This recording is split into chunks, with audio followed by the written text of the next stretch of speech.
Hi guys, it's me Chinchu. ഇന്ന് നമുക്ക് കുറച്ച് സർപ്രൈസ് ഗസ്റ്റ് വരുന്നുണ്ട്. ഇന്ന് അതിൻ്റെ വിശേഷങ്ങളാണ്. So welcome to my YouTube channel. Guest ഉണ്ടെന്ന് അറിഞ്ഞപ്പോൾ വേഗം ഒരു കോഴി വാങ്ങി. മമ്മി അതിൻ്റെ പ്രിപ്പറേഷനിലാണ്. അപ്പോൾ നമ്മുടെ ഗസ്റ്റ് ഫാമിലി എത്തിയിട്ടുണ്ട്. എൻ്റെ കൂടെ ബാംഗ്ലൂർ വർക്ക് ചെയ്യുന്നവരാണ് അവർ. ആക്സിഡൻറ്റ് കഴിഞ്ഞപ്പോൾ വരണം എന്ന് പറഞ്ഞിട്ട് കക്ഷികൾ ഇപ്പോൾ 3 മാസമായി കഴിഞ്ഞപ്പോൾ എത്തിയത്. ഇവരുടെയൊക്കെ ഹോം ടൗൺ പോണ്ടിച്ചേരിയാണ്. കൊച്ചി ഫസ്റ്റ് ടൈമാണ്. ഈവനിങ് ട്രെയിനിനാട്ടോ ഇവർ വന്നപ്പോൾ തന്നെ നമ്മുടെ സ്പെഷ്യൽ ചായ, ഉണ്ണിയപ്പം, അച്ചപ്പം, മട്ടയപ്പം എല്ലാം കൊടുത്തു. പിന്നെ ഇവരൊന്ന് ഫ്രഷ് ആയിട്ടൊന്ന് പുറത്തേക്ക് ഇറങ്ങാമെന്ന് വിചാരിച്ചു. ഞാൻ കുറേ ആയാലും അകത്ത് തന്നെ ഇരിക്കുന്നു. പിന്നെ ഒന്നും നോക്കിയില്ല, ഒരു നൈറ്റ് റൈഡും കോഫി അടിക്കാമെന്ന് വെച്ചു. ഈ കാറിൽ കയറണത് ഇറങ്ങണത് ഒരു ടാസ്ക്കാണ്. ഇതൊന്നും അത്ര എളുപ്പമല്ല കേട്ടോ. പിന്നെ എങ്ങോട്ടാ ഇപ്പോൾ പോകാമെന്ന് ആലോചിച്ചപ്പോഴാണ് നമ്മുടെ സ്വകാര്യ അഹങ്കാരമായ എയർപോർട്ട് ഇവിടെ ഉണ്ടല്ലോ എന്ന് ഓർത്തത്. പിന്നെ ഒന്നും നോക്കിയില്ല, ഇൻസ്റ്റയിലും യൂട്യൂബും കുറേ കണ്ടിട്ടുള്ള എയർപോർട്ട് വ്യൂ ഒക്കെ കിട്ടുന്ന ടേക്ക് ഓഫ് കഫേ പോകാമെന്ന് വെച്ചു.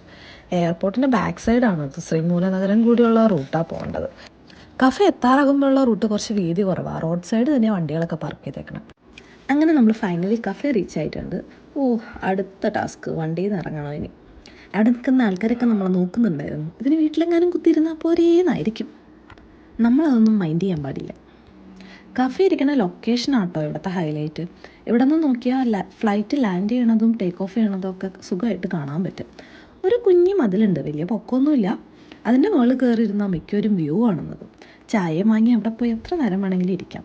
അവിടെ നിന്നാലും നമ്മളെ ഇറക്കി വിടൂലല്ലോ. ഇതാട്ടോ മതിൽ. ഞങ്ങൾ ഇവിടെ നിന്ന് കുറച്ച് നേരം വ്യൂ ഒക്കെ കണ്ടു. പിന്നെ വ്യൂ മാത്രം പോരല്ലോ, ഫുഡാണല്ലോ മെയിൻ. ഇവിടെ ഓൾമോസ്റ്റ് വേണ്ട സ്നാക്സൊക്കെ ഉണ്ടായിരുന്നു. ഞങ്ങൾ ബർഗർ, ചിക്കൻ പോപ്കോൺ സ്ട്രിപ്സ് അതൊക്കെ ഓർഡർ ചെയ്തു. പിന്നെ അവിടെ ഡ്രിങ്ക്സിൽ എന്താ സ്പെഷ്യലെന്ന് ചോദിച്ചപ്പോൾ അവർ പറഞ്ഞു കണ്ണൂർ കോക്ടെയിലാണ് നല്ലതെന്ന് പറഞ്ഞു. പിന്നെ ഞങ്ങൾ കുറച്ച് ഷേക്സ് ഓർഡർ ചെയ്തു. പിന്നെ എല്ലാവരും കൂടെ കുറച്ച് നേരം കത്തി വെച്ച് അവിടെ ഇങ്ങനെ ഇരുന്നു.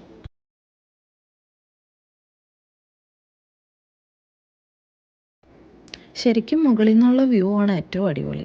പക്ഷേ എനിക്ക് സ്റ്റെപ്പ് കയറാൻ പറ്റില്ല. അതുകൊണ്ട് ഞാൻ അവരോട് പോയി കണ്ടിട്ട് പോരേന്ന് പറഞ്ഞു.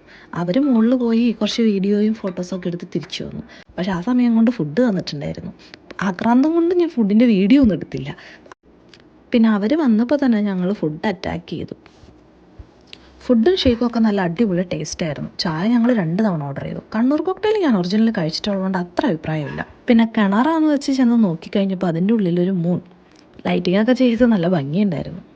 ഇത് ഞങ്ങൾ നഷ്ടക്കച്ചവടമാണെന്ന് അറിഞ്ഞിട്ടെടുത്ത പരിപാടി കേട്ടോ. അതിൻ്റെ ഉള്ളിൽ കിടക്കുന്ന പാവകൾക്ക് 20 രൂപ പോലും വിലയില്ല. പക്ഷേ എൻ്റെ കോയിന് 40 രൂപയാണ്.